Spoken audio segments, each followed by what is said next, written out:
السلام علیکم۔ جب کبھی بھی آپ نماز میں یہ محسوس کریں کہ آپ کوئی چیز بھول گئے ہیں، آپ کے خیال میں کوئی چیز آپ سے چھٹ گئی ہے،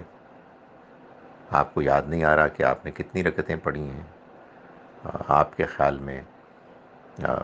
کوئی چیز آپ نے پڑھی ہے جو پڑھنے میں غلطی ہو گئی ہے، تو دو کام کیجئے۔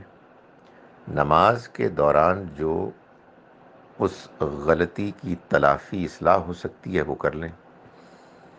کوئی چیز بھول گئی، رکعتیں بھول گئیں، تو جتنی رکعتیں آپ کے خیال میں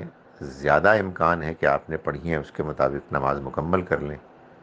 اور پھر آخر میں اپنے اس تردد کو دور کرنے کے لیے نماز کے بالکل آخر میں قعدے میں جب آپ سب دعائیں پڑھ لیں تو اللہ اکبر کہہ کے سجدہ کریں، پھر دوسرا سجدہ کریں، اسی طرح سے جیسے پہلا کیا ہے، اور پھر آخر میں سلام کر لیں، تاکہ شیطان آپ کی نماز کو آ کے خراب نہ کرے، یہ سوال پیدا کر کے اٹھا کے یہ تو نماز ہی پوری نہیں ہوئی۔